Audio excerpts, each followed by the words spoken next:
Public facilities, यानी कि facilities जो पब्लिक के लिए हों, जो सभी लोगों के लिए हों। क्या क्या ऐसी फैसिलिटीज हैं जो सारी पब्लिक यूज कर सकती है? उसमें वाटर है। वाटर आपके घर में नहीं आता, वाटर पाइप से आता है। या बसेस हैं, ट्रेन्स हैं, इलेक्ट्रिसिटी है, क्योंकि इलेक्ट्रिसिटी का प्रोडक्शन आप घर में नहीं करते हैं। हॉस्पिटल्स हैं, स्कूल्स हैं। ये सारी चीज़ें गवर्नमेंट प्रोवाइड करती है पूरी पब्लिक के लिए, यानी कि सभी लोगों के लिए। ये चैप्टर जो कि क्लास 8 की सिविक्स का है, पब्लिक फैसिलिटीज, इन्हीं चीज़ों को डिस्कस करता है। तो चलिए इसके बारे में जानकारी लेते हैं। मैंने इस लेसन की नोट्स की वीडियो भी बनाई है, आप उसको देखना मत भूलिए। और यहाँ पे इस वीडियो में मैं केवल एनसीईआरटी क्वेश्चन आंसर्स ही डिस्कस करने जा रही हूँ। Let us start. Question number 1, why do you think, आप ऐसा क्यों सोचते हैं, there are so few cases of private water supply in the world. आपने चैप्टर में पढ़ा है कि वाटर सप्लाई गवर्नमेंट के द्वारा भी की जाती है, और जो आप बोटल्ड वाटर स्टेशन पे कहीं भी बाहर जाते हैं, दुकानों पे आपको बिकता हुआ मिलता है, ये वाटर गवर्नमेंट नहीं देती है, ये प्राइवेट सप्लायर्स के द्वारा दिया जाता है। तो यहाँ क्वेश्चन ये है कि पूरे वर्ल्ड में प्राइवेट वाटर सप्लाई के केसेस इतने कम क्यों हैं, अर्थात प्राइवेट वाटर सप्लायर कम क्यों हैं। Private company through out the world only operate for profit. पहली वजह तो यही है कि जो भी प्राइवेट लोग काम करते हैं उनका पर्पस केवल एक ही होता है, ज़्यादा से ज़्यादा पैसा कमाना, प्रॉफिट कमाना। तो जो वाटर सप्लाई करने वाली प्राइवेट वाटर कंपनियां हैं पूरी दुनिया में, खाली यहाँ इंडिया की बात नहीं हो रही है, उन सब का मतलब केवल प्रॉफिट बनाना है, वो इसीलिए ऑपरेट होती हैं। ऑपरेट का मतलब काम करना। To supply clean pure water at affordable rate is not very affordable. Affordable rate पे यानी कि सब जिसको पेमेंट कर सकें, खर्चा उठा सकें, ऐसा वाटर जो क्लीन भी हो, प्योर भी हो, रेट भी कम हो, सप्लाई करना फायदे का सौदा नहीं है, यानी कि उससे ज़्यादा प्रॉफिट नहीं हो सकता। एक तो ये वजह हुई कि वो ज़्यादा प्रॉफिट कमाने के लिए सप्लाई करती हैं, क्योंकि कम रेट में क्लीन प्योर वाटर दिया ही नहीं जा सकता। The facilities provided by the water companies will not be affordable by all. दूसरा, a majority of the people would be deprived of the opportunity of availing the basic facilities and enjoying a decent life. दूसरी वजह यह है, जब ये water affordable ही नहीं है तो ज़्यादातर लोग क्लीन वाटर यूज़ ही नहीं कर पाएंगे, और वो एक अपना अच्छा हेल्दी लाइफ, डिसेंट लाइफ नहीं जी पाएंगे। तो इसीलिए जो प्राइवेट वाटर सप्लायर्स हैं वो कम हैं। Do you think water in Chennai is available and affordable by all. क्या आप ऐसा सोचते हैं कि चेन्नई में जो वाटर मिलता है वो अवेलेबल तो है ही, सबको मिलता है और साथ में अफोर्डेबल भी है? No, water is not available. पहली बात तो ये, वाटर सबके लिए अवेलेबल ही नहीं है। दूसरा, ये अफोर्डेबल नहीं है, यानी कि सब उसका पेमेंट नहीं कर पाते, इतना पैसा नहीं है, या जो कहें कि वाटर इतना सस्ता नहीं है। Areas like Anna Nagar where senior government official reside का मतलब होता है रहना। ऐसे एरिया जैसे कि अन्ना नगर का मैंने लेसन में बताया, वीडियो दिखाया, बुक में भी आपको देखा है आपने, लेसन के स्टार्टिंग में ही अन्ना नगर की फ़ोटो दिखाई है कि वहाँ पर ज़्यादातर सीनियर गवर्नमेंट ऑफिसर रहते हैं। Have tap water for a major part of the day, दिन के ज़्यादातर समय में उन्हें टैप वाटर मिलता रहता है। इवन ड्यूरिंग वाटर स्केर्सिटी का मतलब है शॉर्टेज, जब वाटर की शॉर्टेज होती है तब भी a water tanker is arrange for them, उनके लिए वाटर टैंकर अरेंज कर दिया जाता है। रेजिडेंट्स ऑफ माइलापुर का एक एरिया दिखाया है, get municipal water once in 2 days। वहाँ पे 2 दिनों में एक बार पानी आता है, क्योंकि उन्हें म्यूनिसपैलिटी वाटर सप्लाई करती है। फिर है Medikapakkam gets water once in 4 days। यहाँ की हालत तो और भी ज़्यादा खराब है। मेदिकापक्कम में 4 दिन में एक बार पानी आता है। The residents of Saidapet slum area, जो सैदापेट के रेजिडेंट्स हैं, रेजिडेंट्स कहते हैं रहने वाले, ये सैदापेट एरिया एक स्लम एरिया है। Do not have separate water connection of their own. वहाँ सब लोगों के अलग अलग वाटर कनेक्शन ही नहीं है। The water comes only in common tap. वहाँ पूरे एरिया के लिए एक टैप लगा दिए, सब वहीं से पानी भरते हैं, और वो वाटर भी केवल 20 मिनट्स के लिए ट्वाइस ए डे, दिन में 2 बार आता है। अब इतने सारे लोग रहते हैं तो बस एक ही टैप है, उसमें वाटर भी 20 मिनट के लिए आना है। You can just imagine how difficult it is. The water is not affordable to all. और सबके लिए वाटर अफोर्डेबल तो है ही नहीं। अभी तक तो हमने बात करी अवेलेबल नहीं है, अब अफोर्डेबल तो है ही नहीं। The middle class and the rich people can dig borewells. जो मिडिल क्लास के लोग हैं या जो अमीर लोग हैं, वो तो अपने अपने बोरवेल खोद सकते हैं, जिसे सबमर्सिबल कहते हैं। Buy water from tanker, tanker से भी वाटर बाय कर सकते हैं, बिकॉज दे हैव मनी। और even bottled water for drinking, या बोटल्ड वाटर बाय कर सकते हैं। The poor have the least access to water. Least का मतलब सबसे कम, एक्सेस का मतलब पहुंच। लेकिन बेचारे गरीब लोगों के पास सही प्योर वाटर लेने की पहुंच ही नहीं है, ना मनी है और ना गवर्नमेंट के द्वारा उन्हें पर्याप्त वाटर सप्लाई किया जाता है।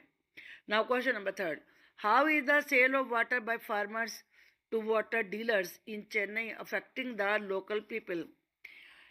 फार्मर्स के द्वारा वाटर डीलर्स को पानी बेच देने से लोकल लोगों के लिए चेन्नई में क्या समस्या आ रही है? Do you think local people can object to such exploitation of ground water?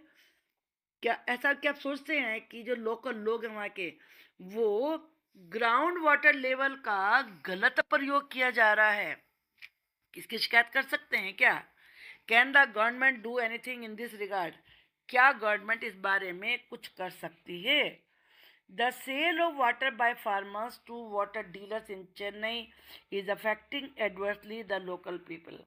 जो लोकल लोग हैं वो इस बात से प्रभावित हो रहे हैं कि फार्मर्स वाटर डीलर्स को वाटर बेच रहे हैं। वो वाटर जो उन्होंने ट्यूबवेल लगाए थे अपने खेत को सींचने के लिए, वो वाटर डीलर्स को टैंकर्स में भरने के दे रहे हैं, जिसे कि वो इतने ज़्यादा पैसे ले लेकर बेच रहे हैं।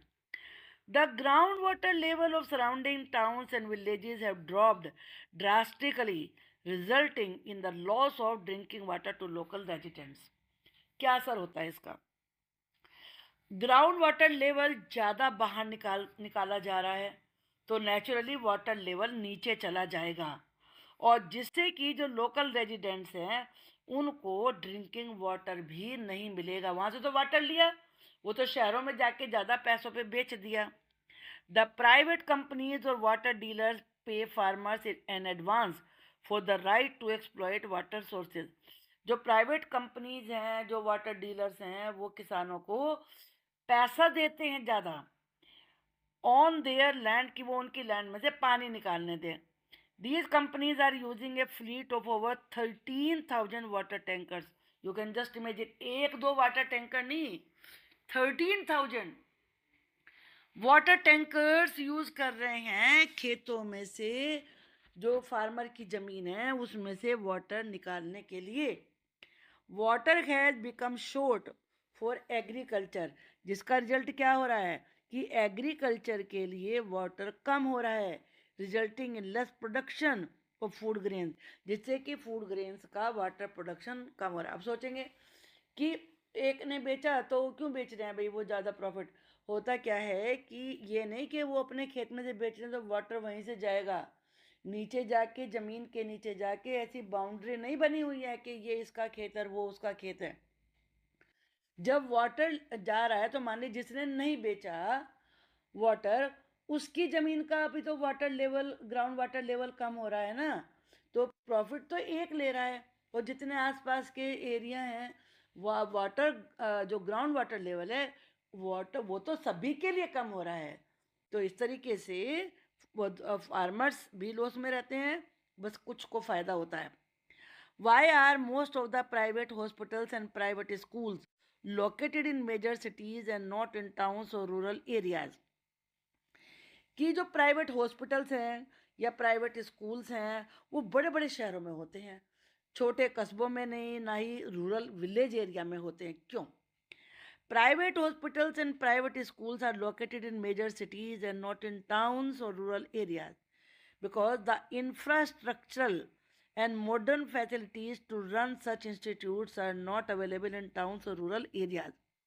भाई किसी हॉस्पिटल को, स्कूल को चलाने के लिए इंफ्रास्ट्रक्चर चाहिए। इंफ्रास्ट्रक्चर से क्या मतलब होता है कि मान लो स्कूल की मैं बात करती हूँ, स्कूल चलाने के लिए अच्छे टीचर चाहिए, अच्छी बिल्डिंग चाहिए, अच्छी फैसिलिटीज चाहिए, अच्छी सड़कें चाहिए, तो वो गांव में नहीं मिलती। ऐसे हॉस्पिटल है और गांव में जो अच्छे डॉक्टर्स है वो काम ही नहीं करना चाहते हैं, तो डॉक्टर नहीं होंगे, वहाँ पर नर्सेज नहीं होंगी, तो हॉस्पिटल कैसे चलेगा? तो इंफ्रास्ट्रक्चर की कमी होती है। The skilled and educated doctors and educationist reside in major cities.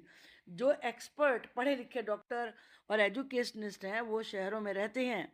And very few of them would like to shift to rural areas और टाउन। उनमें से बहुत कम छोटे शहरों में या गांव में काम करने में इंटरेस्टेड होते हैं या वहाँ शिफ्ट होने में इंटरेस्टेड होते हैं। Do you think the distribution of public facilities in our country is adequate and fair? क्या आप सोचते हैं कि जो पब्लिक फैसिलिटीज़ हैं जिनका हमने अभी जिक्र किया था, electricity, schools, hospitals, roads, water supply, क्या हमारे कंट्री में इनका डिस्ट्रीब्यूशन पर्याप्त है और फेयर है, यानी कि उचित है कि भाई सबको बराबर मिला है? Give an example of your own to explain. एक एग्जाम्पल देके समझाइए। No, I think the distribution of public facilities in our country is not adequate and fair. Reason देखिए, इन मेजर सिटीज, बड़े बड़े शहरों में देर आर पक्का houses, पक्के घर हैं, but in villages most of the people are even living in kachcha houses. और गांव में लोग कच्चे हाउस में रहते हैं। This is not fair for the biggest democratic country of the world. जो हमारा इंडिया वर्ल्ड की बिगेस्ट डेमोक्रेटिक कंट्री है, वहाँ ऐसा हो रहा है, तो ये फेयर नहीं है, उचित नहीं है। There are so many areas and villages. इतने सारे एरियाज, इतने सारे विलेजेस हैं यहाँ, where good road, proper schools, hospitals, good sanitation conditions, proper supply of pure water and electricity. ये सारी चीज़ें, अच्छी सड़कें होना, अच्छे स्कूल होना, अच्छे हॉस्पिटल होना, सफाई सैनिटेशन की व्यवस्था होना, प्योर वाटर अवेलेबल होना, इलेक्ट्रिसिटी होना, ये आज भी अवेलेबल नहीं है। टिल डेट का मतलब है आज की तारीख तक। Even good hospitals and schools are also located in major cities only. जो अच्छे हॉस्पिटल्स हैं, स्कूल्स हैं, वो बने ही अच्छे मेन शहरों में बने हुए हैं। Next question, are all the public facilities shared equally by all the people in area? क्या तुम्हारे एरिया में सभी लोगों के द्वारा पब्लिक फैसिलिटीज बराबर बराबर शेयर की जाती हैं? समझाइए इसे, एक्सप्लेन करिए। एलेबोरेट का मतलब explain with example. No, all the facilities are not shared equally by all the people in your area. हमारे एरिया में सभी को बराबर फैसिलिटीज नहीं है। Nearly 20% people are living below the poverty line. 20% लोग तो गरीबी रेखा से नीचे रहते हैं। बीपीएल के बारे में आपने पढ़ा होगा। They do not have access to pure and clean drinking water. उन्हें प्योर और क्लीन ड्रिंकिंग वाटर मिल नहीं पाता, वहाँ तक उनकी पहुँच ही नहीं है। एक्सेस का मतलब पहुँच। The rich people purchase sealed water bottles of branded companies. जो अमीर लोग हैं वो ब्रांडेड कंपनी की, ब्रांडेड कंपनी कौन सी होती है जिसका नाम चल गया है, उनकी सील्ड वाटर को की बोतल परचेज कर लेते हैं। They have access to regular water supply through tap connections. और उन्हें टैप्स कनेक्शन में भी रेगुलरली पानी मिलता है। Question number 7, data on some of the public facilities are collected as part of the census। Census का मतलब होता है जनगणना। जब सेंसस हुई थी तो पब्लिक फैसिलिटीज़ का डाटा इकट्ठा किया गया था। Discuss with your class teacher when and how census is conducted.